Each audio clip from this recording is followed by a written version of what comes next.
I'm Zach Martin. This is New HD TV. We're with Tony Covino. Tony Covino. Oh my God, what happened there? Tony Covino. Tony Covino. I mean, that Tony was at Covino. that Frank Zappa band, I think. I don't know. We're gonna have to have a sit down now, Zach. We got to straighten this out. That is just great. Got to straighten it out. Listen, I love Italians. I think he plays on the 49ers too. That's great.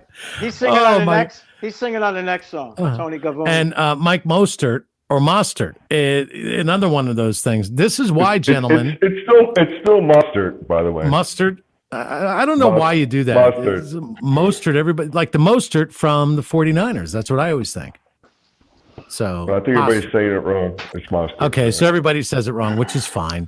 But now you guys understand. It's better than Cavoni. That's all. Cavoni. I like actually Tony Cavoni. Yeah. That's pretty good. It's got a ring to it. It does. Let me just tell you guys.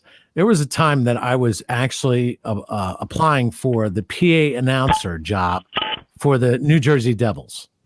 And I looked at the list of names, and even though I can speak Russian, somehow when I think of trying to do an English version of anything in the arena and all those different last names, I was like, nah, this isn't for me. Same thing with nowadays with football players' names and baseball players' names. I just don't even want to get into the announcer booth anymore and be the PA guy because I know that I will screw everything up and then everybody will not laugh with me, but laugh at me. And nobody wants to be laughed at, right? That's true. So we're with Tony Covino and Mike Mostert.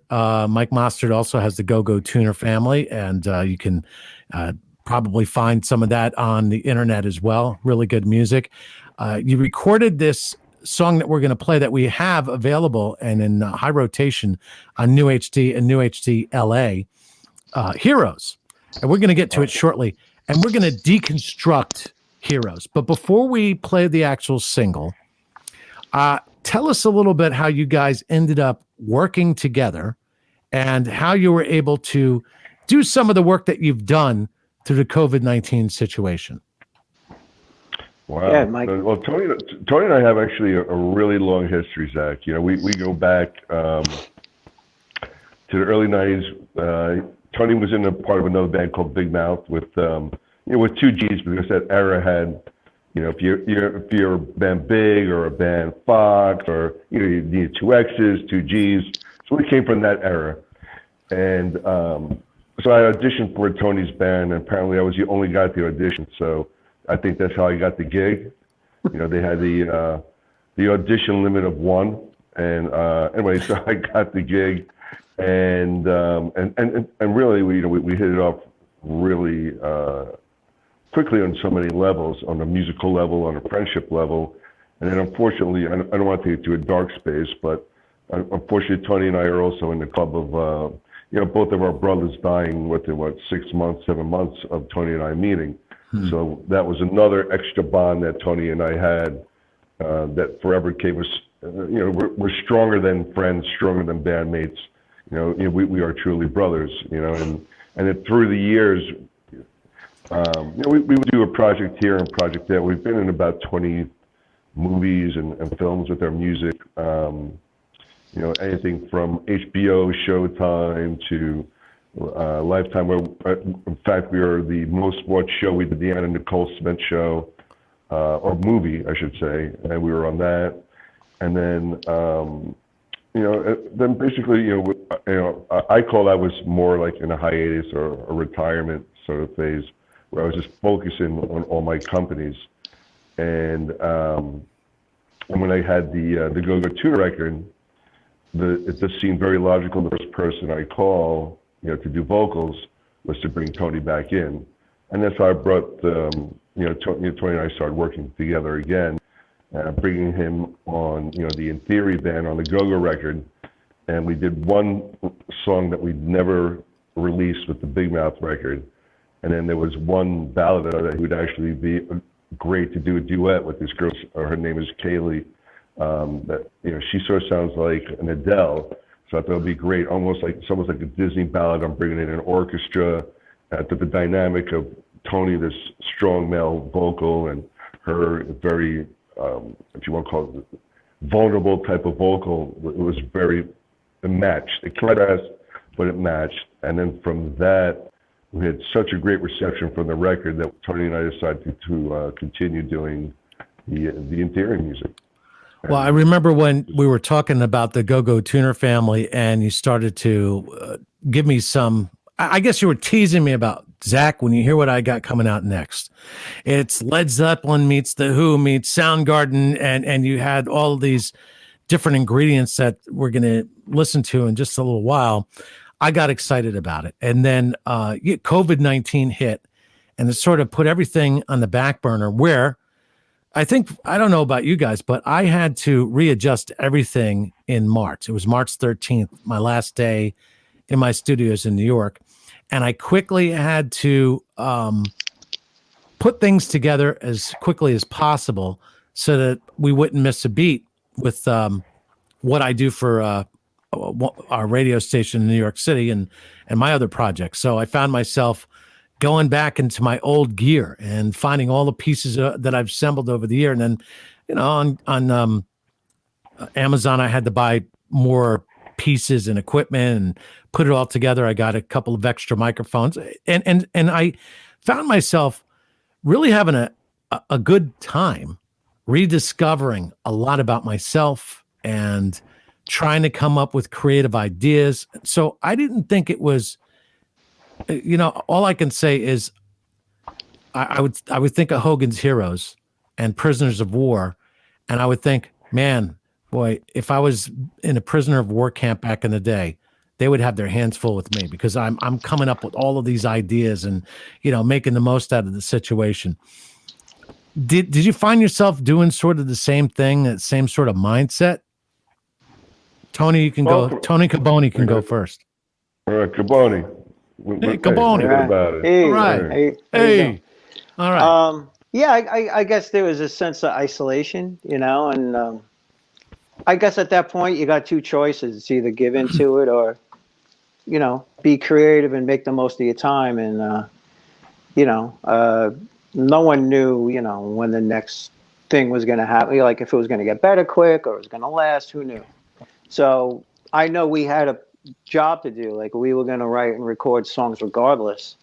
So we just kept on that path, and I just concentrated on the music, and we were writing back and forth, we were doing Zoom sessions, and we were going over lyrics or going over song ideas, going over riffs, and we actually that's what we focused on. So it was almost like a giant studio session, if you want to call it. And because when you go in the studio, you kind of lock yourself away from the outside. That's right. So I just kind of treated it as that. And then here we are to this day. And we're still continuing the process. In the history of rock and roll, I can think of quite a few stories where none of the band members who really didn't get along were in the studio at the same time. I'm not going to mention any names, but some of the stories are really funny. I think Caboni that there was is one of them.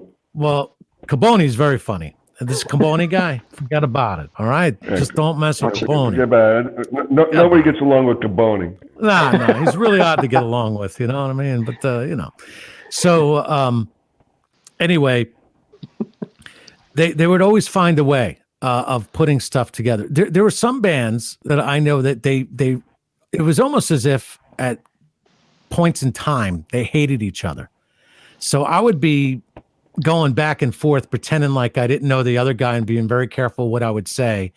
And then some of them are very well-known rock and roll Hall of Famers. And I would just say this. I go, well, why can't you guys just have, each room backstage, don't talk to each other, get up on stage, work together, practice if you have to, make it into a business, because when we work with people, we don't always like everybody we work with. You have to work with them. You don't have a choice.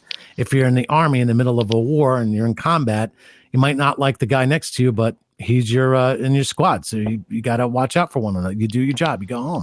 Right. And I said, well, why don't you approach it like that? And for a few of them, that's what they actually ended up doing. They would do their work and go home. They would record the same way. Some of the recording stories were very funny in that one of the brothers went in to record, And there it was. And then later on, the other brother who didn't like that brother would go in and record over what the other brother did. It was amazing that they got an album done, but it would happen back and forth. I will not divulge who the brother is until I interview both of those brothers and then let them tell the story on their own, because if they don't want to share it, they're not going to share it. If they do, it's going to be very funny. But I don't want to be the kind of guy that, knows those family secrets and lets everybody hear them. But if they're listening, they know who they are, Rich and Chris. Anyway, so Mike, a little bit of this process, was this particular song, Heroes, produced before COVID-19, during, or towards the latter half of it?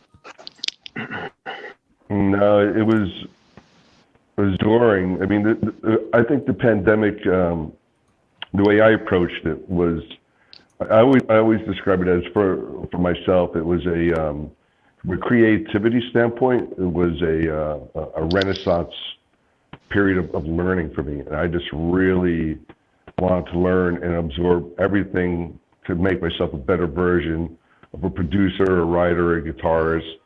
And to me, I looked at it as a blessing in disguise, because the way I have my company set up, it allowed me this time to learn. And anything that was catching my ear, I wanted to learn. It could be anything. I could be listening to a Bruno Mars record and like, how did they produce that? Or I'm hearing somebody doing this finger picking thing. How did they play that? And I was just started taking notes and writing notes. And when I started this phase, I ended up writing about 70 to 80 pages worth of songs and ideas. Wow. So this was really a blessing in disguise, because prior, the plan was I was going to bring Tony in. We were going to fly everybody in and do just an old school session, bring up the baffles, the clear baffles, and have everybody play at the same time. But that wasn't going to happen. So I decided just to lock myself away, and I just pushed myself to be the best student, because in one phase I had to be the leader, and I had to lead the best of the best on this project. But I also want to be the best student as well, so I can lead these people in the proper way. And so with Tony and I, how Heroes came about, it was really just, I always call it the coincidence song. There's a ballad that will be, I think, the 4th or 5th single, and I started experimenting with this guitar that I have back here. It's a Martin 12-string, and this guitar is actually very magical. I found it in the studio. They actually have this thing strung up backwards, so when you're playing it, there's a lot of piano overtones, not a 12-string guitar overtone. It's a very, very unique sounding guitar. So we were doing that ballad, which is in an open G tuning, or something that Zeppelin and the old blues guys would do. And while the engineer was fiddling around with the faders, I started doing down the opening to Heroes. And that was it. I knew, like, that riff got me.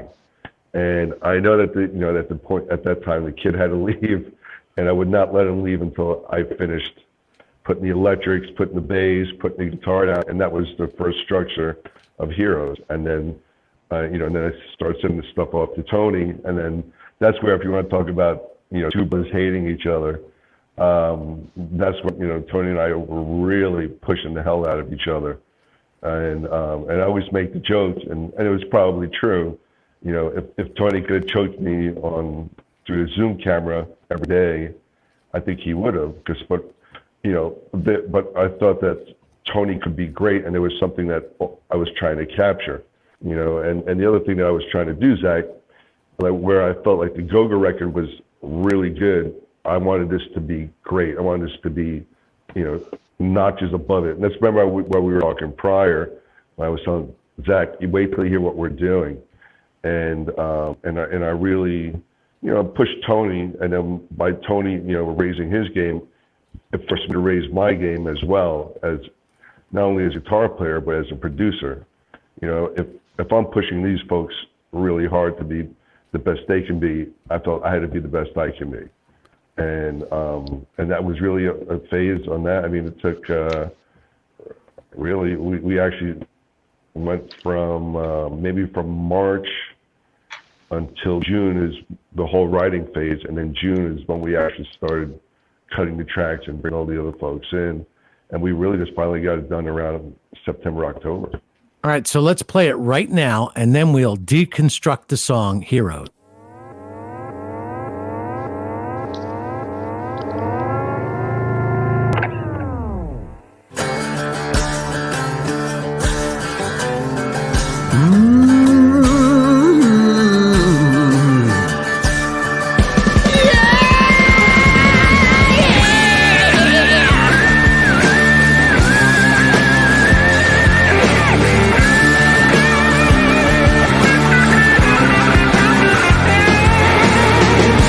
Just believe in me. Can you testify? World of trust and blame. In my mind, is it in my mind? I see, but am I blind? In my mind, I see, but am I blind?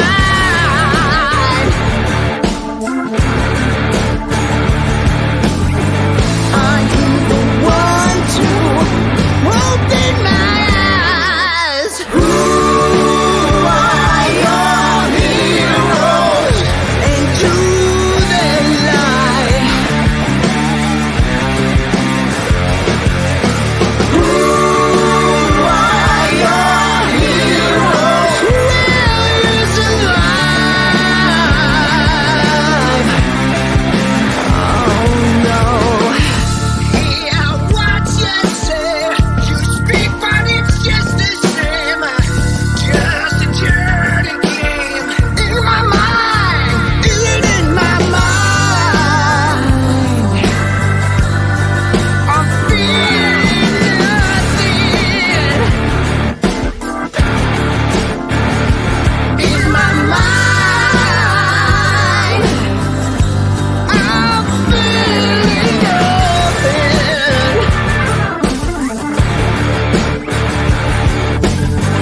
Are you the one to open my eyes?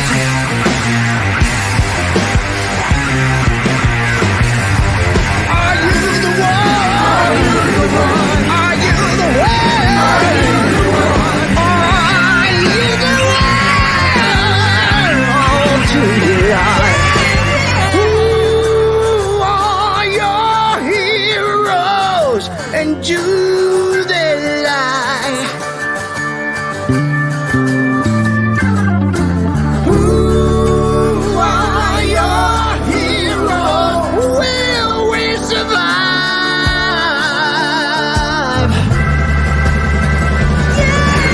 Who are your heroes? And do they lie? Who are your heroes? Will we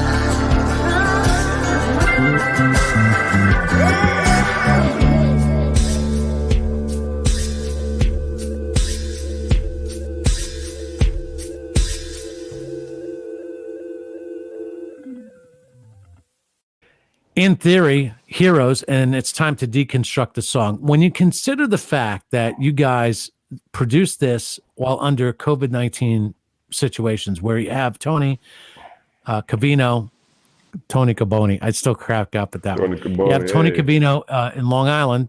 You're originally from the New York area too, Mike. So obviously you kind of get the gist of what's going on in the New York area. And Right. I guess you're at Muscle Shoals at this point, or are you out west? Where are you when you start assembling the song? I'm in Muscle Shoals at the time. When I'm Okay, doing it. Muscle Shoals at the time. So now you're playing lead guitar. Probably you got that Zach Martin guitar behind you with the open G, and that's part of this song as well, right? The 12 string. guitar string was a big part of the song, absolutely. Okay. And then your electric guitar, whatever you use that, right? Right. So you're playing both guitar parts, right? That's correct. That's you. Okay, great. And then your bass player. Where's your bass player located? In Muscle Shoals. Okay, And so the now bass you got player- the bass player, and all right, where's the drummer at?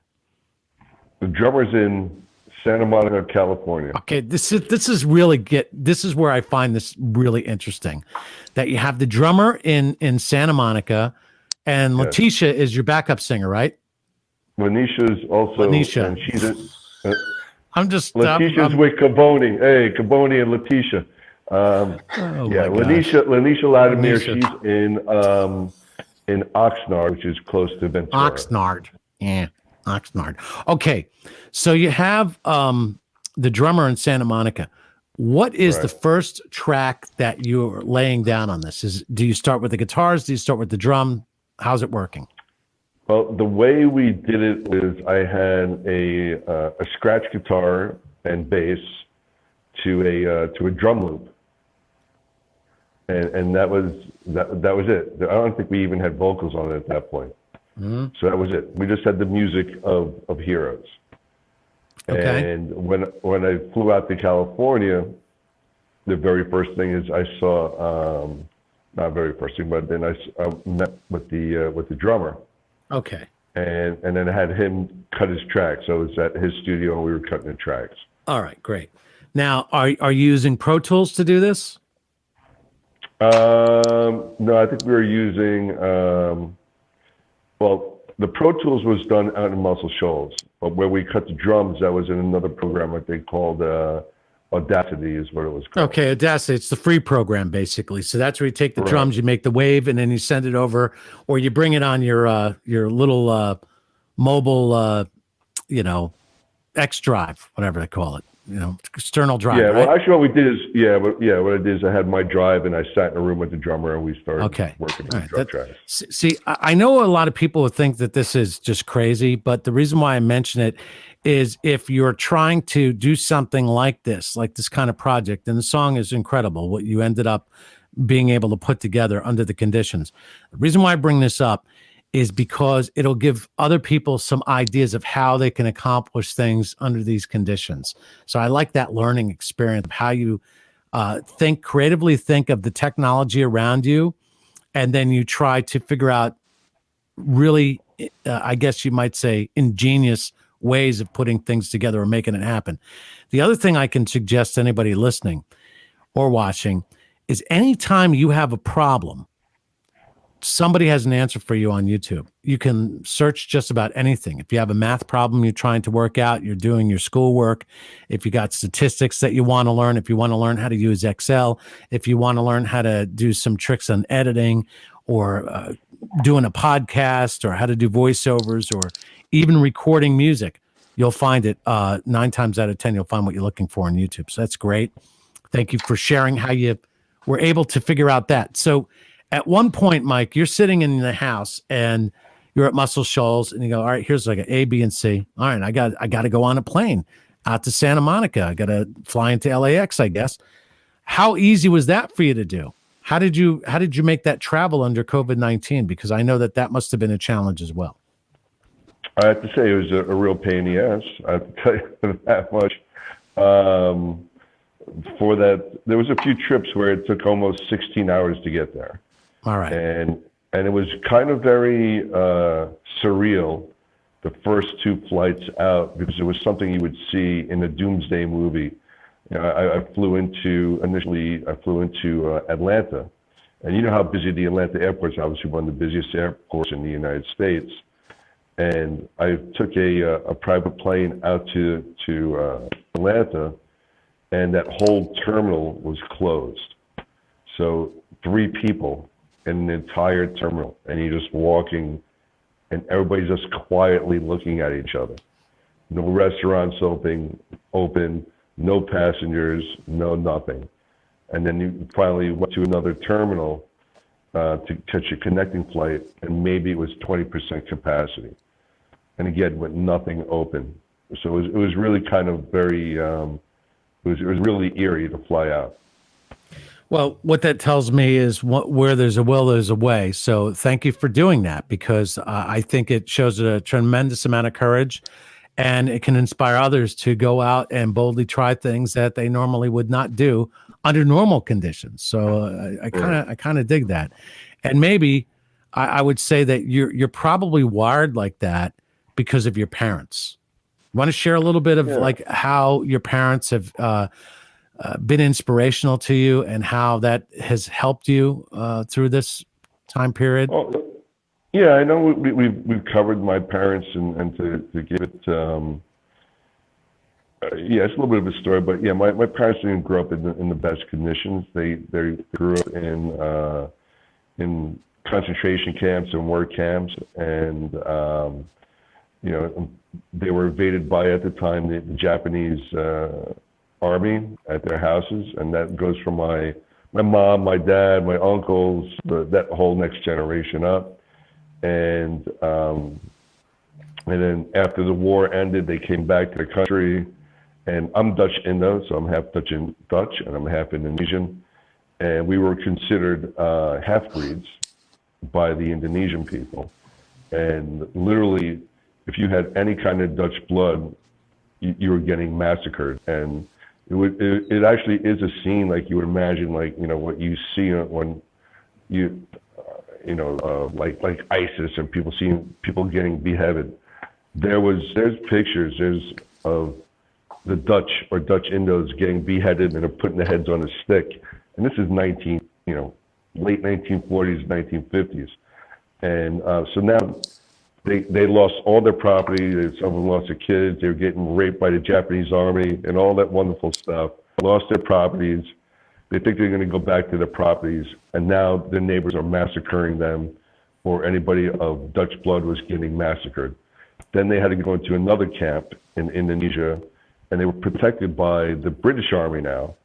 And every night they said they would go to sleep, and they would hear the cannons, they would hear the tanks, and they had to wait another year or so before they could flee to the capital of the Netherlands, and it was called The Hague. But it was the same thing when they got to The Hague.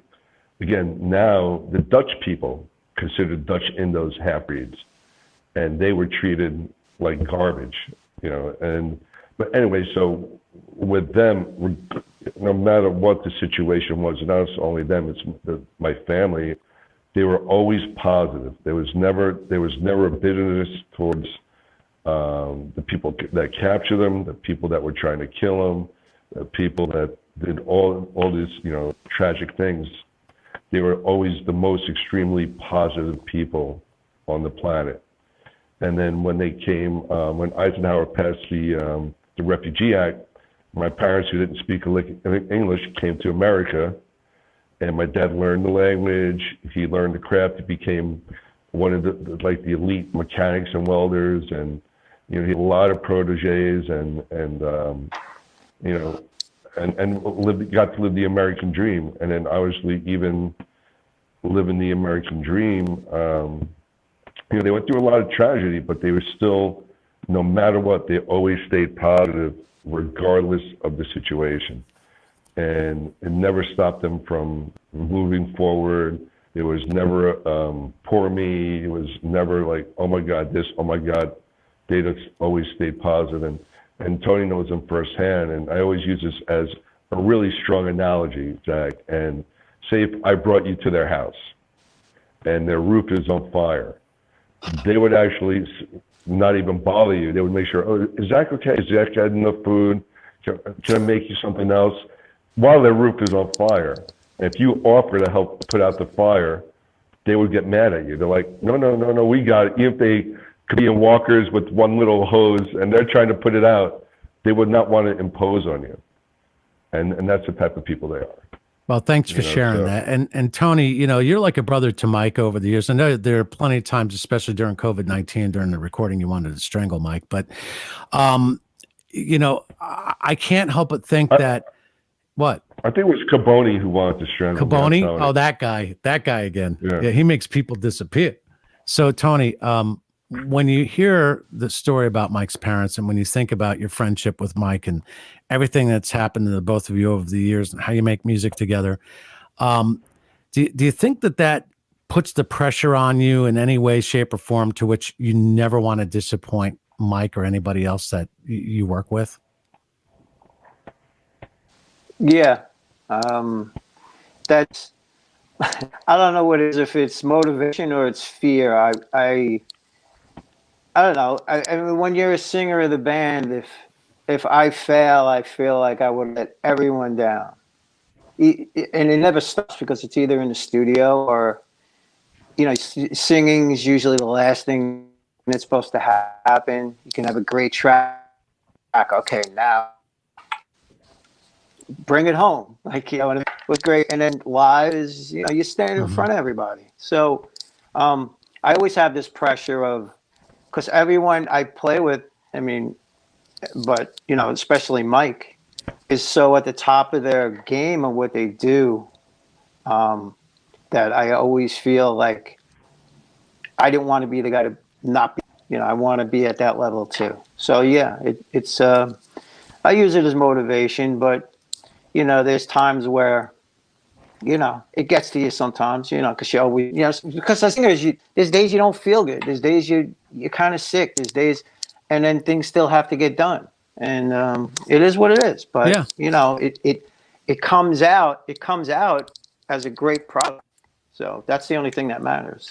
I think that the lead singer of the band, as well as the host of the syndicated rock shows, like I've been over the years, we're really like the race car driver. We really need the rest of the team to be great at what we do.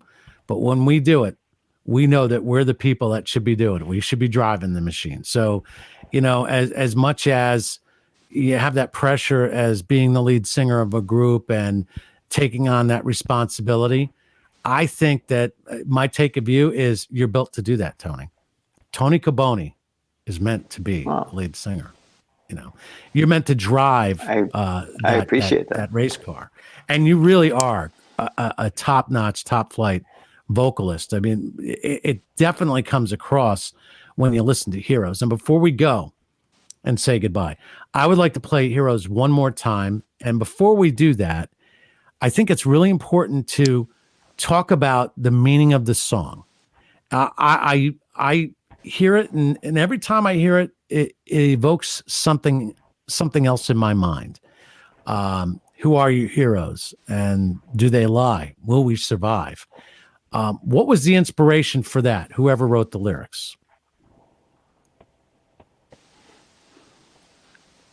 Well, we collaborated on some of it. The chorus. Actually, because the way our process is Mike will come up with the riffs, and then like on a drum machine, and then I'll try to sing. I call it mush mouth. I come up with melody lines, and I actually sang "Will You Hear and Do They Lie" unintentionally. Like I just sang that, and then I sent it to Mike. And he's like, "Oh, that's so cool," and I'm like, "Oh, all right." I figured, you'd be like, "What the hell are you talking about?" and it just was by chance. And then from the chorus, okay, well, now the verses, what are the verses going to be about? Because this is the punchline, basically. Right. But that's the way I do a lot of stuff by, Mike is a very meticulous person, and he knows exactly what he wants. I'm the opposite.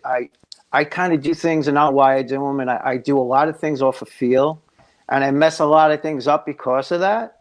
But there are sometimes where something just comes out. And Got it. It's been working for me. So, we'll stick to it. I don't know if There's it a works method- for Mike, but that's Well, there's a method to the madness. Well, what it works is, look, if you're both meticulous, nothing will ever get accomplished, because then you'll be out meticulousing the other guy. I know that's not even a word, but you know what I'm trying to say. You're going to try to outdo the other guy when you're all meticulous and it's so well organized. If you have two guys in any organization that are just like that, it's never going to work. You have to have one of the guys that's, winging it, free spirited. But let me just tell you this about winging it. We think we're winging it. You think you're winging it. It's not as if it's coming out of nowhere. This is like a palette of sound and words that you will use to make your art. And you're going, this works over here. Who are your heroes? And then whoever came at how we survived. Do they lie? Yeah, I mean, is everything I've been told a bunch of BS? It's got to go through your head. I mean, you put on a TV and you're wondering who's telling the truth. You come to the conclusion, I don't know if anybody's telling the truth. So now the onus is on me to figure out what the truth is. And then, the people that you look up to, sometimes when you meet them, they really let you down. So be careful of meeting your heroes, I guess, is that age-old wisdom. But you did a great job. I really like that. Mike, you did terrific with this, putting it all together. You can't tell. The way it came out, I think, is the actual intention. You wanted everybody to be in the studio at the same time, and it really sounds tight, and it sounds like everybody was there. So whatever the process was, however you accomplished it, I just got to say hats off. You did a great job. So before we go, hats off. I have to give the credit to Mike because he had the vision even before I heard it. He had vision from the beginning. He put all this stuff together, and all the credit needs to go to him. That's the way it is. I mean, he drives the band, he drives the sound, does the guitar playing, he does the producing. I'm just glad to be, the singer on this band, and it's coming out great,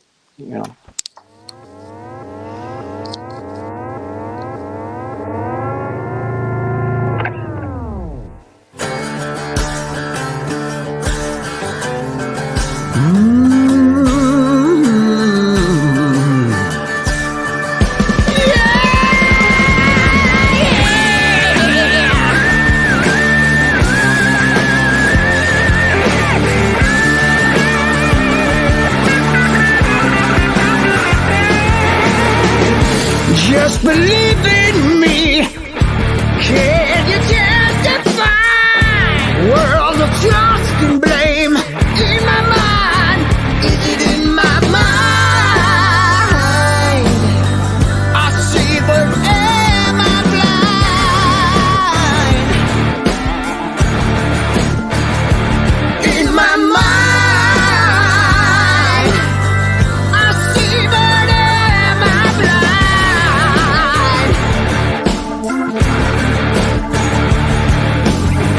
Are you the one to open my eyes? Who are your heroes?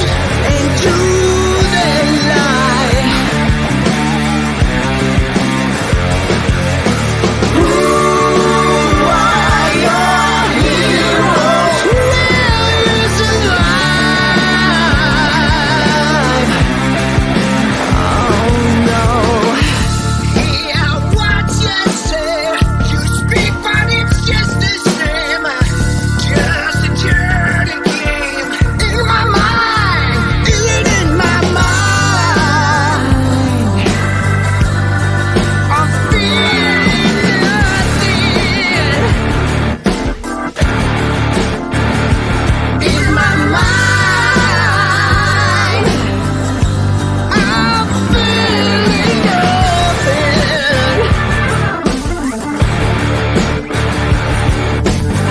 Are you the one to open my eyes?